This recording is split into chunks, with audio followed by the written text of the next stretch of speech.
Bonsoir, bienvenue à UGC Cinécitéléal. Merci beaucoup d'avoir choisi de partager cette soirée avec nous.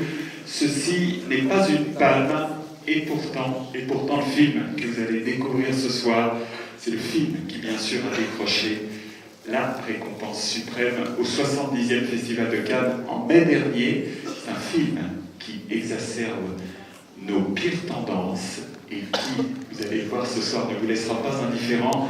C'est un privilège et un honneur de recevoir celui qui l'a réalisé. Il n'est pas venu seul, ils sont venus, je vais presque dire à trois, parce que c'est une première ici à UGC Léal. Je vais appeler le réalisateur de The Square, Ruben Östlund, qui pour la première fois au Hall vient avec la palme du Festival de Cannes avec lui.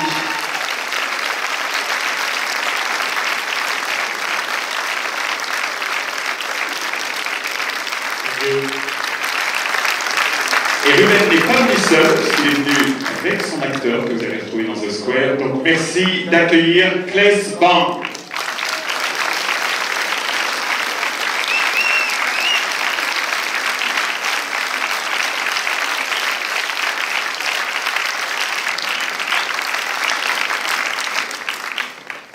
Ce n'est pas en suédois, mais en anglais, je crois que vous allez prendre la parole.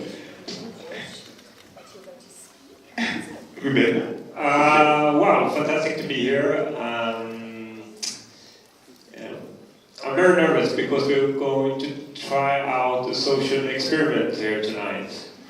You know, it says this is not a palm, but this is a palm. Alors, je suis très heureux d'être là et on a une petite expérience sociale, voilà. Ça dit ce n'est pas une palme, mais ça c'est la palme. And I have to put it down, it's very heavy. Il faut que je la pèse par terre, elle est très lourde. The thing is that the film that you're about to see, it's a lot about if we put trust in each other or not. And it's about the social contract that we have between each other. And when I have been in screenings in New York and in San Sebastian, in LA, then I have done a little social experiment. I didn't bring the palm, but I brought my wallet and my cell phone. And I put the wallet and the cell phone on the floor during the screening in order to show that I trust the audience of these different cities. Alors, le film que vous allez voir ce soir est un film qui parle de la confiance que l'on s'accorde les uns aux autres, ou pas.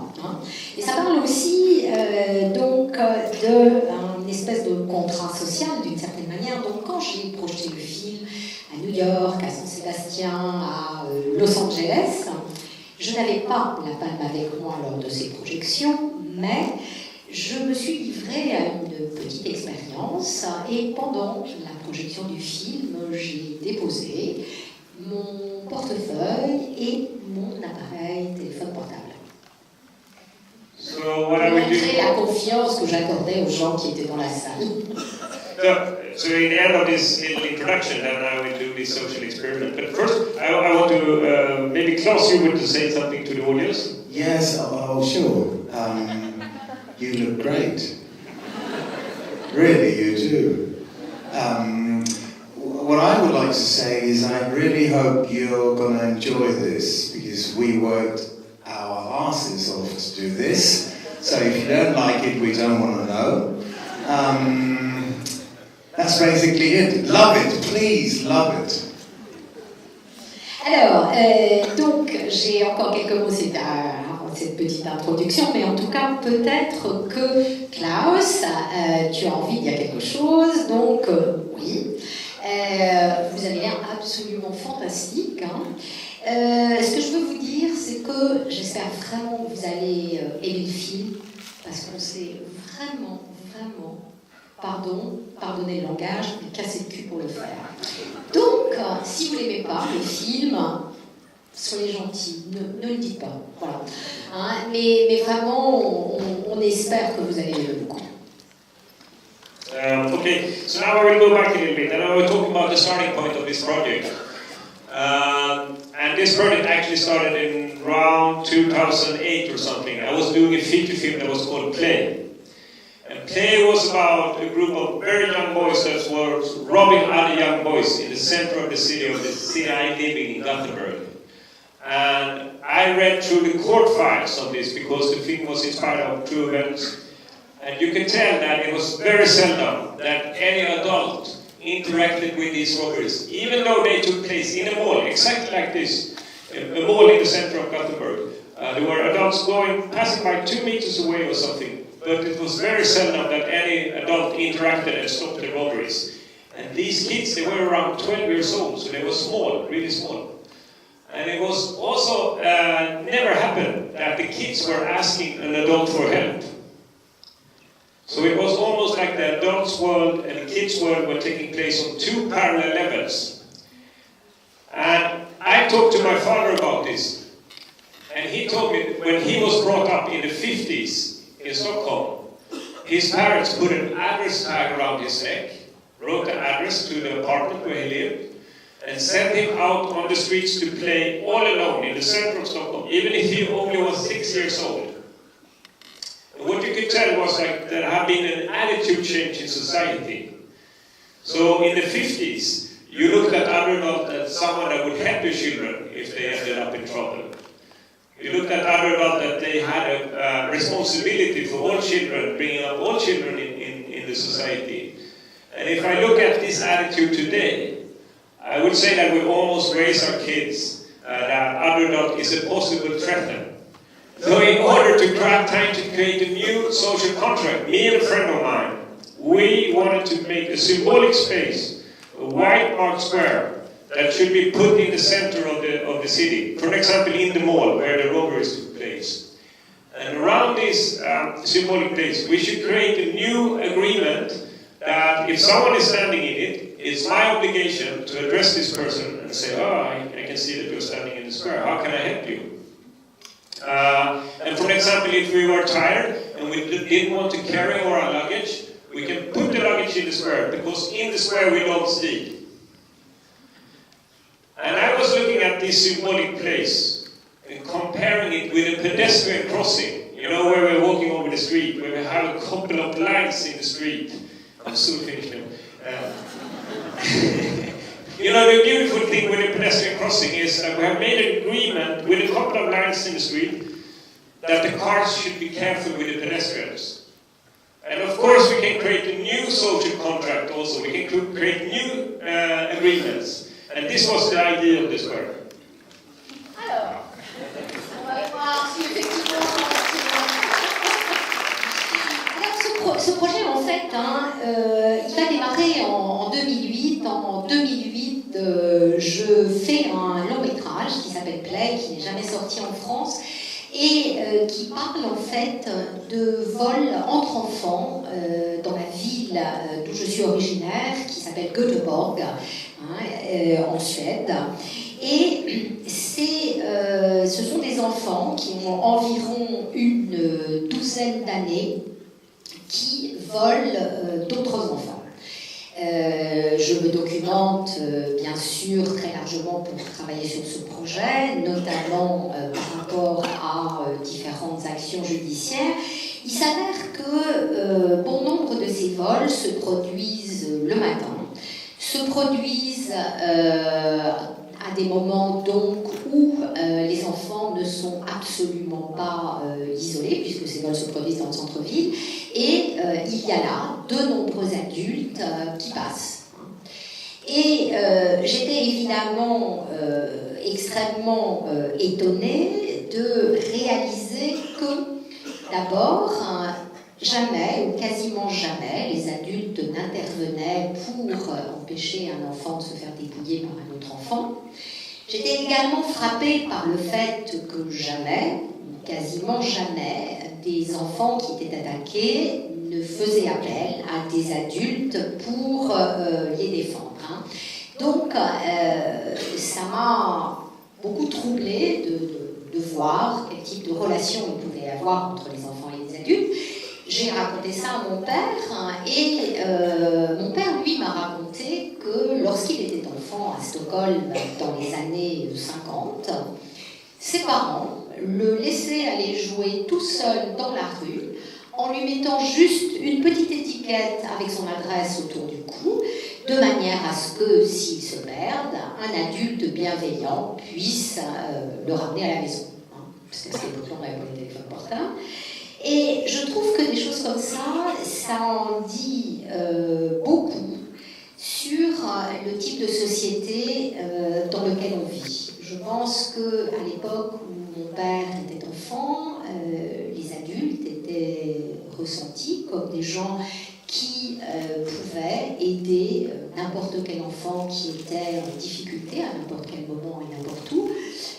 Et il semblait qu'il y avoir en tout cas une espèce d'accord social quant au rôle qu'avaient tous les adultes par rapport à ce qu'était une espèce d'éducation sociale des enfants. Hein.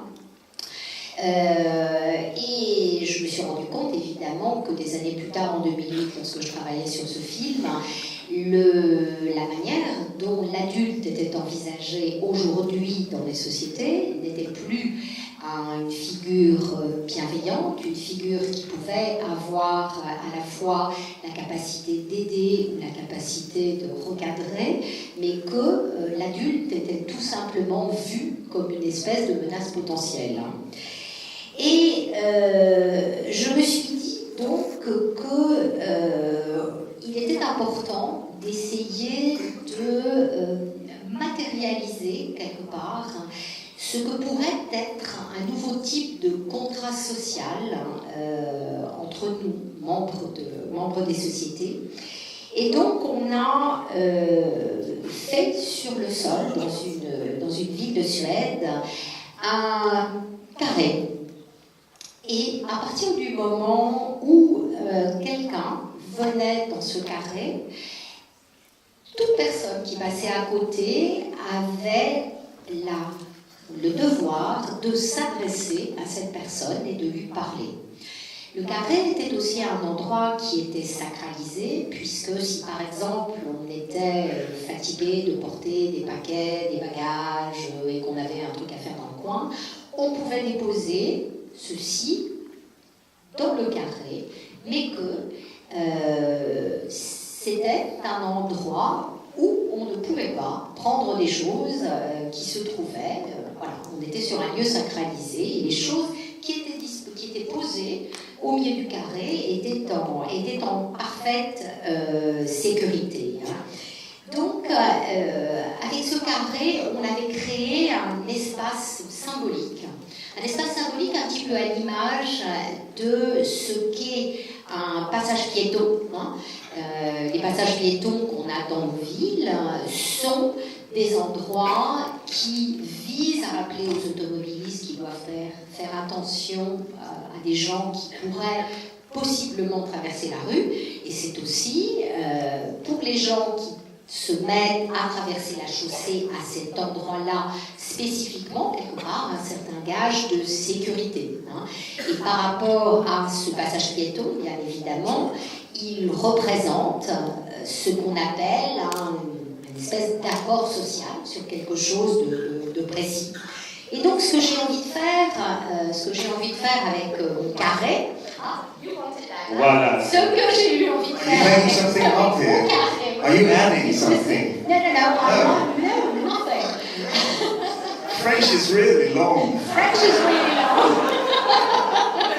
Mais en tout cas, ce que j'ai voulu faire, aussi bien avec ce carré qui avait été dessiné sur le sol d'une ville suédoise et avec le film que vous allez voir ce soir, c'était de nous prouver à tous que l'on pouvait, sans aucun doute, se mettre d'accord sur un nouveau contrat social.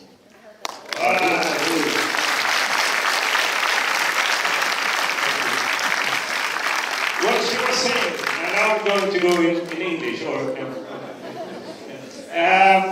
but anyway, in order then to show that I trust the audience of Paris in the biggest cinema in Paris, I'm going to leave the Golden Palm here. It's actually a special edition because it's the 70-year anniversary, because it's diamonds in it also, Chopin diamonds. So we'll put it here during the screening, and afterwards and get it. Yeah. Okay? Great. Okay, thank you. Have a good meeting.